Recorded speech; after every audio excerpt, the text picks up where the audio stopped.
finally made it to 4th of July. I'm gonna cook me up some St. Louis ribs. Which cooker should I use? I got my 18-inch Smoky Mountain, or I got my Weber Kettle with a slow and sear. Let's find out which one cooks better.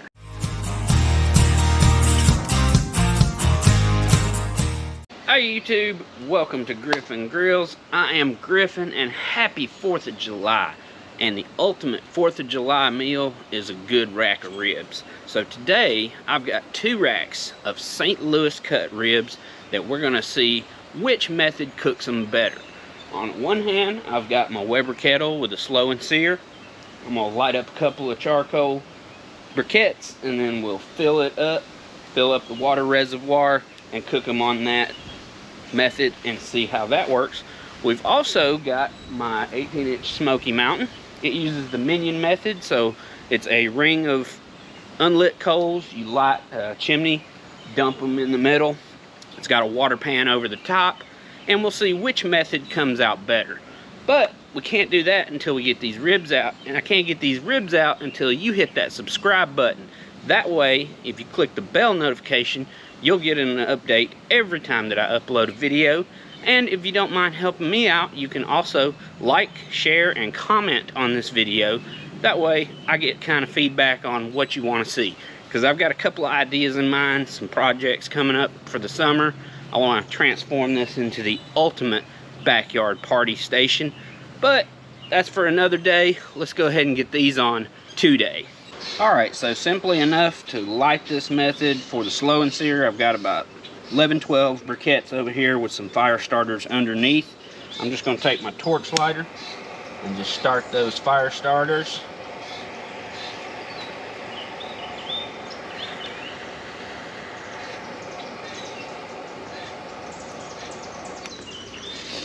And once those get all gray and ashed over, we're going to fill in the back here with charcoal and a couple of wood chunks to get that smoke flavor. I also have some of those fire starters down here that I'm going to light about a half of a chimney full of charcoal, dump that into our slow and sear. So let's get this party started. And now all that's left is to get our fires hot and get our ribs on. Speaking of which, wait till you see these things. Won't you just check those out? Those look absolutely beautiful. St. Louis cut. It's the spare rib, just super trimmed. And I did a mustard slather with some How to BBQ Right Killer Hogs The BBQ Rub. This rub is amazing. Not sponsored, just really love the product. I'll link this to Malcolm Reed's How to BBQ Right. This is his rub, so I'm using it, and it is absolutely phenomenal. Alright, so we have both grills loaded up. I got one rack on the kettle with the slow and sear. I got another rack on the Smoky Mountain. They went on fairly close to the same time. The Smoky Mountain actually got up to temp first. I'm shooting for around 225, 235, somewhere in that range. Nice low and slow for about 3 hours. 0.1 for the Smoky Mountain, it did heat up the fastest. Slow and sear, like I said, is about 12 minutes behind it, so not a major difference, but something to note as we go along trying to determine which one is the superior cooker. So we'll let these things ride for about 3 hours, and then we're going to come back and check on them. We're going to do the same preparation technique. We use the same seasoning, we're using the same charcoal, even the same wood. I got a mix of hickory and cherry.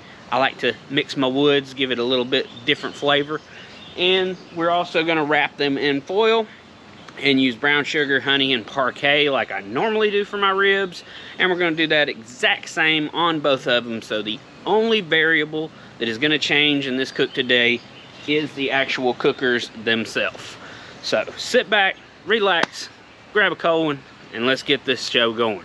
But it's been 3 hours now, so let's pull these ribs off and take a look at them, see what the difference is between one cooker and another. So here we have the 2 racks of ribs. This one was cooked on our Weber Kettle with the slow and sear. The other was in the Smoky Mountain. Now they do have a difference in appearance. They were both spritzed with the same spritz at the same time, periodically throughout the 3 hours. But this one definitely has a darker color, and it looks more juicy than these that have more of a red mahogany color, and they look a little on the dry side. But we are going to wrap them in butter and honey and Parkay, so all that may not matter, but just wanted to note this is the difference so far in the cook. So let's go ahead and get these wrapped. We'll get them back out here for another 2 hours before we put them on. If we need to add any more fuel, like charcoal, wood, whatever, we'll go ahead and do that while we've got the lids open, because we want to keep a constant temperature throughout. That's the key to cooking these successfully. So let's get these inside, get them wrapped, and get them back on our pit. All right, so we've got both racks of ribs back out on their cookers. The Smoky Mountain and the Weber Kettle have run about even on temperatures for a while there. The kettle got a little higher, so I came out, kind of moved my charcoal around, fiddled with my vents. Smoky Mountain has run constant 130, or 230, 235, excuse me, for pretty much the entire cook. So right now, as far as set it and forget it goes, you don't want to completely walk away from it, but get you a little remote probe like the ThermPro that we're using. I'll link it in the description below. I got it off Amazon, not sponsored, don't have an affiliate link, but it is a good product, so if I come across a good product, I definitely will let you know about it. But set up a little wireless monitoring station, and you can do that. The probe for the meat side, I'm actually running it on the kettle so I can keep constant eye on both temperatures. With ribs, there's not really anything to probe, but especially like a pork butt or a brisket, if you want to keep up with that internal temperature too, ThermPro is the way to go. So I'll link that down below, give you the model number that I use. But let's let these things rock for another 2 hours, and we'll come back and check on them, take them out of that foil. Might give them about 1 hour and 45 in the foil with honey, brown sugar, and Parkay, and then we'll take them out, flip them over. We are doing a meat side down in the foil with all that, so we'll flip them over and let that stuff kind of adhere to the top, maybe a quick 10-15 minutes outside of the foil, and then we'll be ready to eat. Good thing, because we hungry and we excited to see how this turns out. Hope you are too. All right, so it's been about 1 hour and 45 minutes since we wrapped the ribs in brown sugar, honey, and Parkay. So we're gonna take and unwrap them now and let them just sit on the grates, let that naturally made sauce kind of tack up. So let's go ahead and get them unwrapped. And our slow and sear, the temperature has dropped down quite a bit in the last part of this, I think due to the coals kind of dying out, but it should have been enough to get this sauce nice and rendered.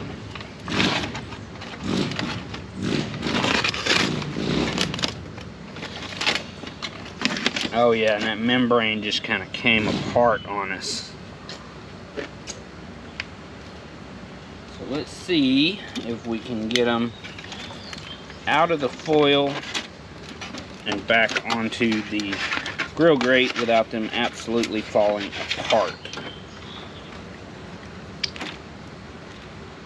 Nope. It's alright. We'll just roll it around in those natural juices. And those bones are just absolutely falling apart.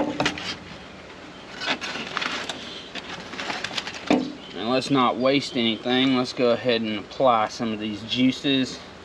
That's going to be an absolute mess to clean up on the bottom of my grill, but hey, don't waste it. And let's see how they did on the Smoky Mountain.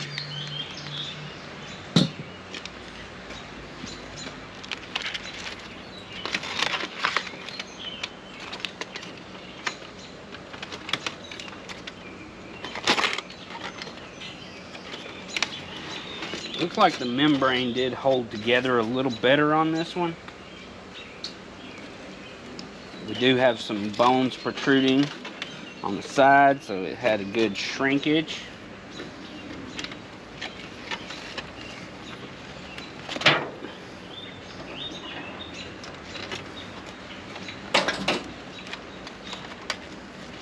This one won't be as bad to clean because we got a water pan down there. Let's just add some of this juice.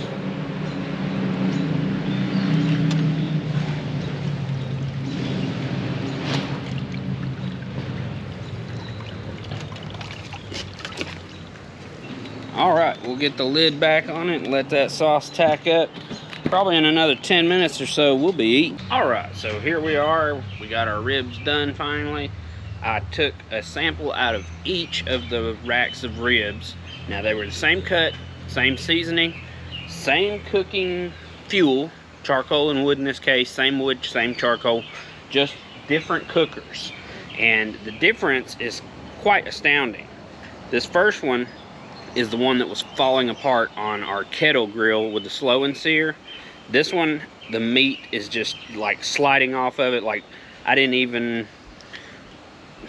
try to preserve the bones in them, to be honest. When I cut it up for everybody else to eat, I just kind of sliced it and it ended up shredding, and I was able to pull the bone straight out on most. So if that's the type of barbecue you like, then maybe that's the way to go. Well, let's give it a taste test and see what we think, see if there's a difference in the taste.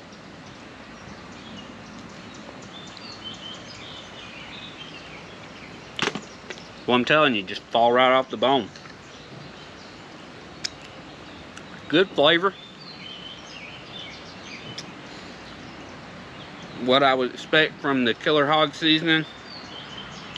The honey, the brown sugar, the Parkay.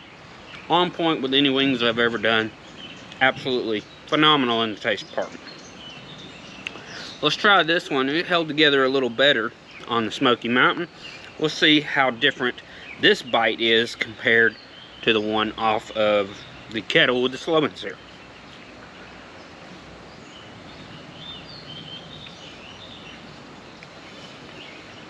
Okay.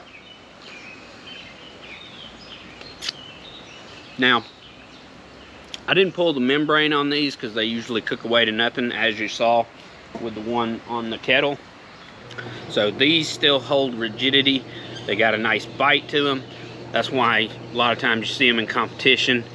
They use St. Louis cuts unless it's an exclusive baby back competition. But that's what judges will actually judge on, is that bite.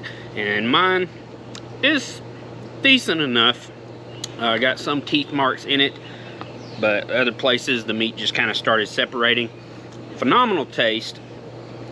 Absolutely the only thing that I can draw from this conclusion is if you want the tenderness, try the slow and sear in your kettle.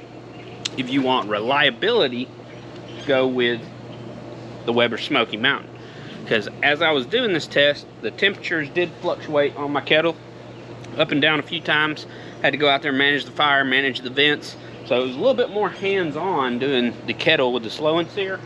Whereas the Smoky Mountain, I pretty much just set it up, got it where I wanted, and it stayed consistently at 230s all the way up to even now. Got the kettle over here with the slow and sear dropped down to like 192, and this one has just hit 240 for the first time all day, and that's over the course of the last 5-6 hours. So reliable temperature, Smoky Mountain runs away with it. Ease of use, that's going to depend on you.